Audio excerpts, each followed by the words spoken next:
discussion.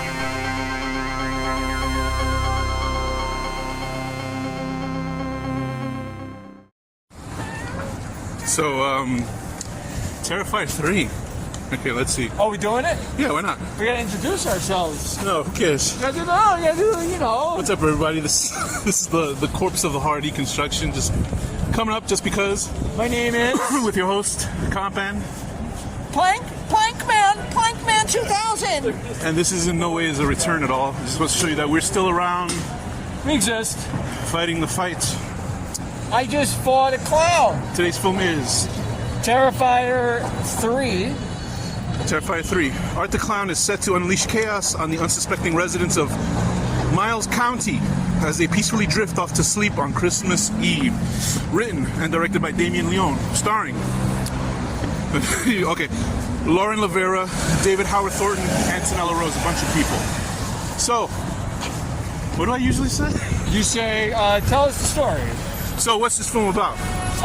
This is the sequel to, I guess, well, Terrifier 1 and 2, but also there was... The 2.5 hour Terrifier 2. Yeah. Basically, it develops more on the story of, you know, the main... What's her name? Sienna, like, how she's supposed to sort of, like, fight Art the Clown, and where Art the Clown comes from. It's 5 years later. Terrifier 2 was on a budget of $250,000. This is $2 million, right? This one, yeah, because they got smart. And did they use real film to film this? Because it looked like it. Yeah, I guess so. I mean, it looked beautiful. Like it looked. I like assume film. everything is just digital, and then they just change it later. Well, they did a really good job with the filter. So everything was very old school filming. So Damien Leone, like, you guys, if you heard this show before, you've heard my like thoughts on the first two movies. Where I don't think they're that good of movies, but David Howard Thornton is like a legit like slasher character. Like, no, he's like up there with like Jason. Yeah, and a lot of people argue that it's not. I'm like, are you kidding me? How is he not? Like, he's incredible. He's such a great. Like, his movie like mind. sealed it. He's an official franchise. Like, he's an official guy up there. But there's people that are still like online. They're like, they'll say something like, "Oh, Terrifier's only famous on the internet." I'm like, "What is number one movie?" It's like it made $18 million. And the internet's a pretty big place. Like. Yeah. So, anyway, but this film starts out. There was a teaser about a year ago with a little girl getting up out of her bed. She thinks Santa Claus is in the house. He is, sort of. Yeah, and it's Art the Clown, and he ends up off-screen killing the little girl. He's eating cookies, all bloodied up, and it caused a uproar, I guess. So that was never going to be in the official film. It's so funny how people who watch a movie about a demon that violently kills people, they draw the line at killing a child or something. It was so funny too, because there's like on Twitter, there's every problem that stems now with people and talking and dialogue with each other is from Twitter anyway, because you have to hear other people's opinions when you didn't really have to care back then. Yeah. But there's like guys now that are like racial realists, you know, the guys that believe one race is the best race and the others are you. Right. But anyway, these type of guys that are predominant now on, or you get to see them more now than you've ever had to. Yeah. He said, you see the fall of the West because a movie like Terrifier 3 is number one. And it's like, see, this is I mean, the world is doing. Art is a white man, so we see what they do. No, but what happened is like, so this is a guy saying that, and somebody else said, hey, like, they made I think they were obviously they were trolling, yeah. But they made a compelling argument that it's a Christian-based horror film. Right. Because Art is a demon, and Sienna is like an puts angel. on the thorns of God, yeah. Yeah. She even gets like what is it called? The crown of thorns. No. When you got slashes on the hands. Oh, stigmata. Stigmata at the end that heals up. You know, I didn't make that connection, but you're right. Yeah, I thought it was a joke, but I was like, no, this guy's making a pretty good, like, compelling argument. Yeah. So, anyway, the movie starts out just like the promo did with little girl waking up. Yeah, and Art proceeds to dismantle her father, her mother, her brother. The father graphically gets his head cut off with an axe. The mother is also with an axe, right? Yeah. Back of the head. All of them with axes. Arms. And little honestly, brother. It was pretty tame in comparison to other parts of the movie. Yeah, because we also did, I did All Hallows Eve, which was the I did it with you. Didn't I? I don't remember. I watched it. I've seen it. Well, it was a compilation film with a bunch of like shorts. Yeah. Bad movie, but it had art in it. The first version it wasn't David Howard Thorne. It was a different actor. Yeah. And the movie ended with a woman finding the heads of 2 children in their bedroom that she was taking care of. So Right. that woman went on to play the interviewer in Terrifier 1. Oh, okay. And anyway, it's also funny because like Also, they brought back the main chick from Terrifier 1, Yeah. who was in a psych ward in Terrifier 2. so Scafidi is her name. I don't know. I forget what her first She name. plays a major role in this one, which was great. It's like a story. I mean, the main This complaint, really is Joker and Harley. Like The it wasn't main- what Joker 2 was. the main complaint everybody has is, oh, there's no story. It's just gore. Well, this one has a story. Yeah. The problems that I had with part 2 with the story were it felt like they Leon pulled it out of his ass. Yeah, Because he's suddenly a little bit. Suddenly, Serena at the end had superpowers, and I was like, where did this come from? But now But they sort of adequately explained it in this one, which I think is good. He's all got around. like writing in. He's going in backwards order. He's writing Yeah. the story with each new movie. Yeah. So this Christmas movie, this motif, Art kills her family pretty graphically. Not the child, it's off screen. Yeah. Well, do you think he kills the little girl at the end? Well, let's get to that. Okay. So it's 5 years later after what happened in Terrifier 2. We're treated to a long flashback of a cop finding the remains of Art the Clown with no head. Sienna is, I guess, downstairs or something. Remember she fell into that water? Something like that? I don't remember. Apparently people think that Sienna might be, there's theories on the internet of Sienna being the one that killed her friends near the Terrifier ride, but I'm like, Well, within the movie there is. right. But not to the fan. We know. Yeah, that. no, I know that, but I'm saying Yeah. like, Yeah. people saw in a clown universe. give out candy to children in the one house where the lady was murdered, so why would even Sienna be Well, considered? obviously, people know about him because that annoying chick that's fucking that guy, the roommate of the Mia. brother. The annoying girl. Mia who's dating Cole. Oh, you know their names. Yeah, I don't know. I like the movie that much. I mean, I'm just bad with names. Fair enough. Even in real life. Anyway, yeah, that chick knows about Art the Clown. And she So, runs a podcast with her friend, I guess, Yeah. where she doesn't believe, she idolizes the whole, like, Sienna. God, she's annoying. I'm so happy when she dies. Ooh, look at this. But, Is that, they just do that? yeah. That's great. So it's Christmas time now, 5 years later. Sienna was in a psych ward. Her brother, you know Sienna's supposed to be 17 years old in the Terrifier 2? No way. She is. That's her character, 17 years old, because I thought she was an adult, you know? I thought she was like 20. That's what I thought, because she looks like 26. Because remember that was that internet rumor where they said that the actress was 38 years old, and we were like, get the hell out of here. How old is she? She's 30, I think. Okay. She's gorgeous. Why would they try to make her 17? That's silly.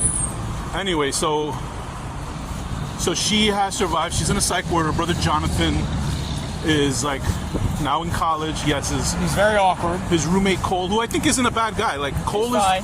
the blonde guy is actually the first time I seen in a horror movie with a side guy character isn't a piece of shit. But You know what I'm saying? honestly, he gets one of the worst deaths He of all. does. So Very, very that's bad. par for course with the Terrifier movies, though. But anyway, so Sienna has is taken in by her. At first, I thought the uncle was related to the mother, but apparently it's the wife.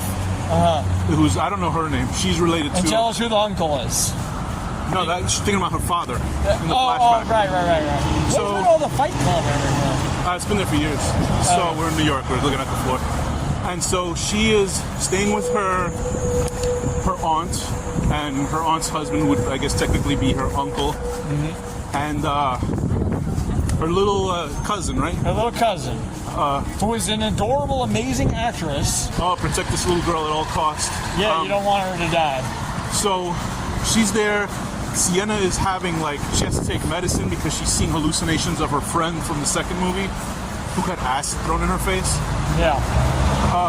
So the parents are sort of like, what are we, did we take on too much than we should have with bringing Sienna into the house?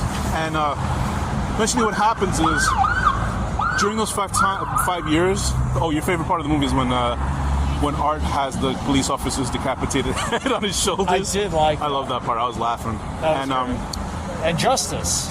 Yeah, he killed two, like, 5 years later, he went on to stay in that house, and he just, I think it was a motif to Black Christmas, right? Where he was sitting in the rocking chair next to the window. I guess so. It's been a long time since I've seen that one. And so he's sitting in a rocking chair for like 5 years, and meanwhile, Vicky, who gave birth to his head in the last film, she goes into a bathtub and she just decides to end it all. She slits her wrist, kills herself. Yeah. Where we assume she is taken over by whatever demon has been helping Art, the little girl from the last film. I love that they just sit there for 5 years. Yeah. With spider webs and stuff. That's great. So then 5 years later, two guys working in to assess the building that they're in find them and are pretty much mangled by the two of them. Yeah. It literally is like a new version of if Joker didn't talk and it was Joker and Harley. Because people were looking for that sort of thing in Joker Folie à Deux, which is not a horrible movie, but I found it pointless. I've heard only bad things, and then they apparently undo the entire point of the movie at the end. Yeah, but that for me that was a pointless movie. There's a lot of people now that feel like it's the greatest movie ever, but really? not many. It's one of those things where people hate a movie so much that they're like, oh, you got to be wrong, I got to be right, sort of thing. Anyway, 5 years later, well, they're wrong. Art and Vicky. Oh well, it's that whole scene where they're killing the maintenance guys, and Vicky's like masturbating with a pole. She's masturbating with a spike of glass. It really is the most violent. And I've seen a lot of very what's that Adam Chaplin? Adam Chaplin, like that director. Another good movie you should watch. But that movie is just pure Dragon Ball violence, And this got you worse, yeah. But this is worse. Yeah, it was pretty gross. I mean, I'm saying that as a compliment, but it is hard to watch. There are points where I actually felt nauseous. It's that level. So they decide to. So Vicky's I guess because Art can't talk, Vicky talks. Yeah, so she's Vicky's like a sort voice. of the voice for him. And they decide to go find during this Christmas time Sienna and the rest of her family to get rid of them. Why is Art obsessed with them? I don't know, because he wasn't after them in the first movie. You know what I mean? She killed them. Got a vengeance now. I know, but he was sort of looking for them in Terrifier 2, without any sort of real reason, other than the father knew about him. Well, they know that she's the nemesis. Yeah, I guess so. So this but the irony is, if they just left her alone, she would leave them alone. Yeah, because she has. Okay. So she has this sort of, I guess, weird. It's not really explained because they have that flashback between her and her father, who's Jason Patrick. He probably made about $12,000 to go buy a new pair of loafers or something. And he's gonna have good money. He's a good actor in it too, actually. Yeah, he's really good. He was there, and then they said, "Thank you, Jason." He flew off. But Do you think he became a vampire in the end? He did. And he was actually eating maggots instead of rice this time. So what do you think about the opening for Terrifier and everything that we saw so far in part 3? I thought it opened up very good. A little gentle for what I was expecting. Really? Does this feel like a Christmas movie to you? Yeah, oh, totally. Okay, so you would watch this movie every Christmas? I think it's genius because they release it just in time for Halloween, and then it's going to be on streaming for Christmas. Or they could even bring it back into theaters for Christmas time. Yeah, it's totally a Christmas. Because there was always this talk online of doing a Friday the 13th in the winter, and I'd be like, that is such a good idea. Yeah. And now this guy beat him to it. I mean, I love horror Christmas stuff, Like Silent Night, Deadly Night. Just like Gremlins and stuff. Yeah. Gremlins to me is the quintessential kids. This is the adult Christmas horror. Yeah. And Gremlins is the kid one. So do you think the writing is better in part 3 compared to the first 2? Definitely. What do you think fixed it? They made an actual explanation. Right. It's not just mindless brutality anymore. I mean, it is still, but And originally, the last film, a lot of people had a problem that it was about 2 hours and 20 minutes. Yeah. And I feel there was a lot of filler. The whole dream sequence. Remember when she was at the clown cafe? Yeah. I think that was just for the people that backed up the movie. They had to put the scene in. I think that he honestly is just winging it in the the second one. I'll try to get the story in, but now it's actually a story. Yeah, I think he Leon won me over with this one. I actually know where it can go now. she has to go into hell and find her cousin or whatever. Like, that's cool. Like, it's going to be like an adventure now, like the Goonies. Did you like Vicky as his partner in the movie? Yeah. She was fun. She's fun. I liked her more when she was less vocal. Right. Why is that? Well, as she became more vocal... She took the spotlight off of art or something? Yeah, a little bit. Like, I had a little bit of a problem with her towards the end. Yeah. But I did like... I mean, he can't talk. Yeah. So you need someone to talk.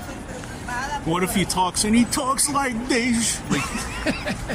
He's like, I just like killing! What can I say?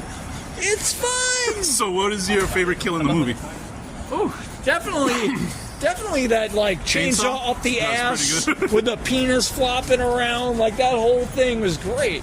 You didn't, what'd you think of the gerbils or the rats down the throat? That was brutal.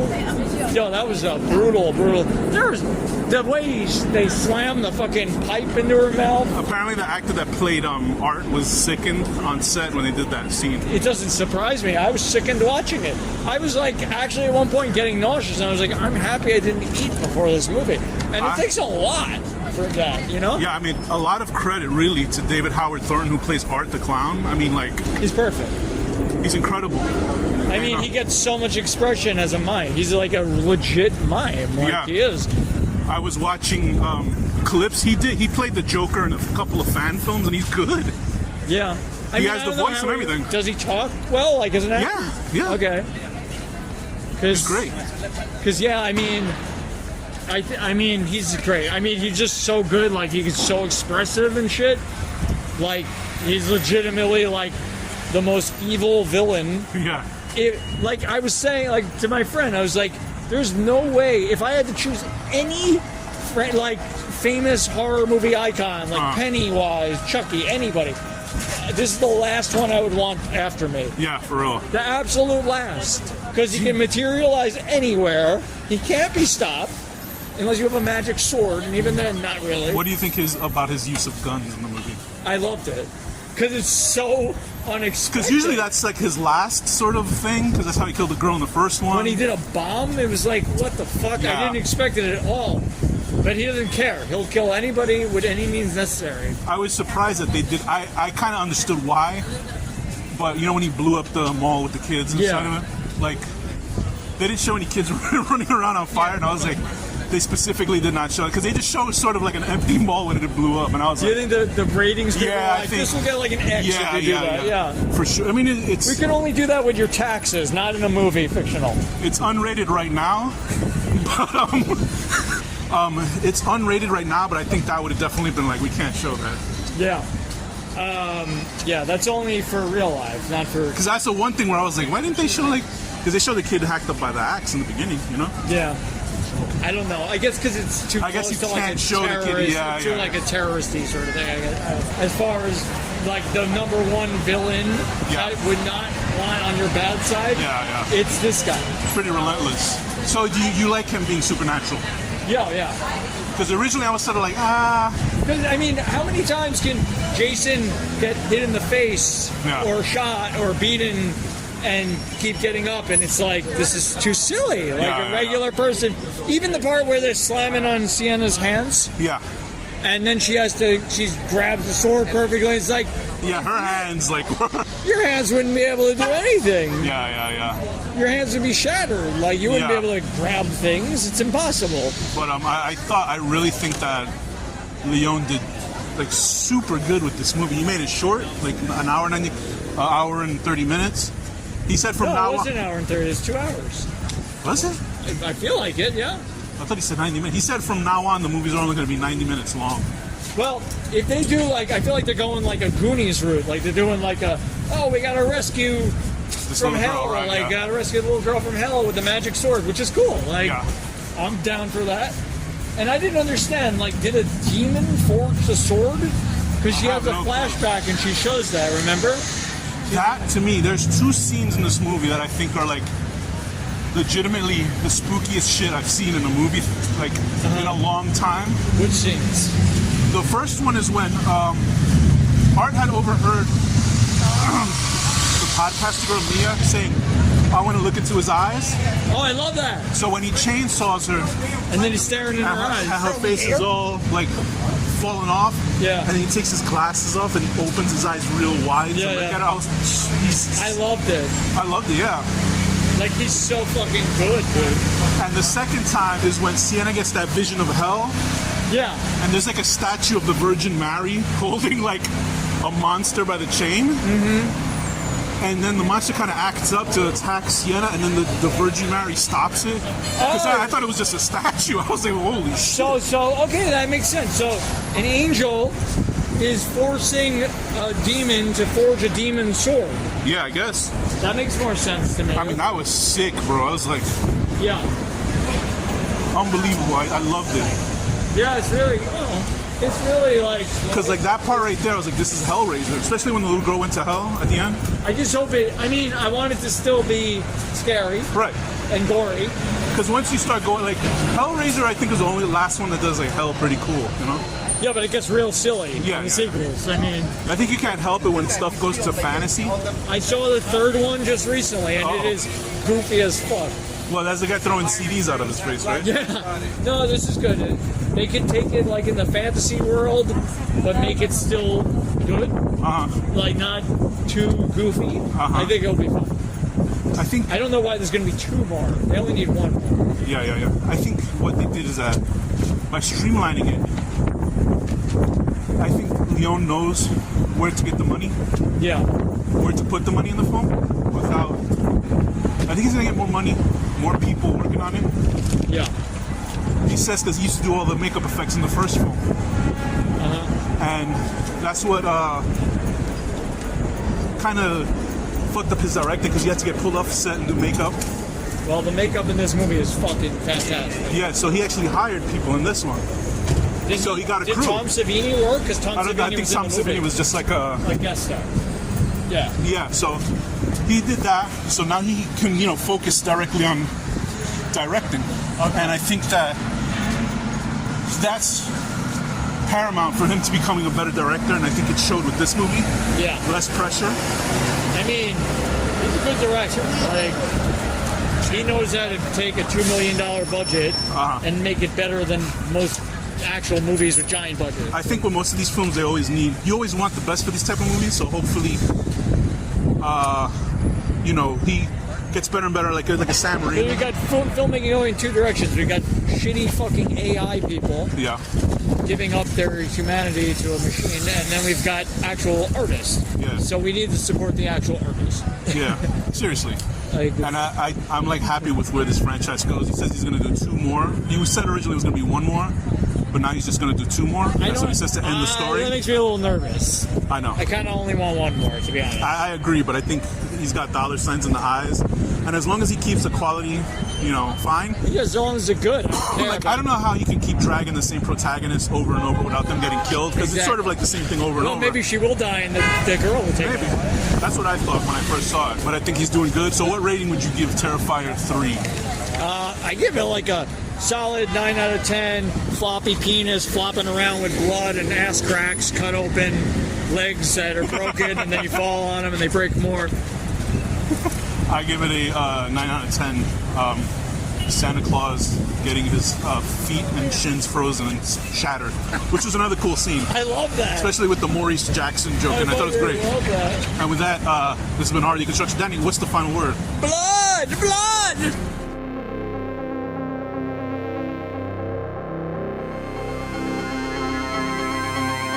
The Hardy Construction.